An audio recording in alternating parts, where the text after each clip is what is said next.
இன்றைக்கி சண்டே நல்லவாடு பீச்சுக்கு மீன் வாங்க போயிருந்தேன். போகிற வழியிலேயே நல்லவாடு ஆற்றுல மீன் பிடிச்சி விற்றுட்டு இருந்தாங்க. அந்த மீன் எல்லாமே நல்லா ஃப்ரெஷ்ஷாக இருந்துச்சு.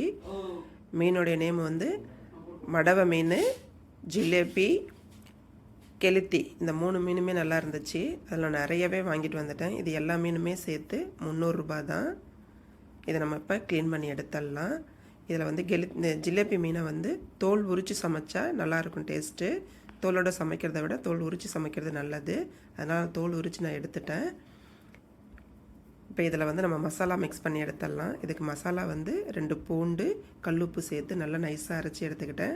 இதுக்கு கார மிளகாத்தூள், குழம்பு தூள் எல்லாமே சேர்த்து நல்லா பிசைஞ்சு எடுத்தாச்சு. இதோடு சேர்த்து நம்ம இப்போ மீனில் பரட்டி எடுத்துடலாம். பரட்டின மீனை நம்ம ஒரு அரை மணி நேரம் உப்பு காரெல்லாம் மீனில் ஊறுற மாதிரி வெயிட் பண்ண வச்சிடலாம். எக்ஸ்ட்ரா இருக்கிற மீன் எல்லாத்தையும் எடுத்து நம்ம அதை தனித்தனியாக பிரித்து ஒரு நாளைக்கு எவ்வளோ தேவையோ அதை எல்லாத்தையும் நம்ம ஃப்ரீசரில் ஸ்டோர் பண்ணிடலாம். இப்போ நம்ம மீனை வறுத்து எடுத்துருவோம். எண்ணெயை ஊற்றி அந்த மீன் எல்லாத்தையும் நம்ம அடுக்கியாச்சு. மீன் கீழே பிடிக்காத அளவுக்கு நம்ம தள்ளி கொஞ்சம் அதுக்கு கேப் விட வேண்டியதாக இருந்தது. திரும்ப மறுபடியும் பரட்டி போட்டு நம்ம மீனை வறுத்து எடுத்து முடித்தாச்சு.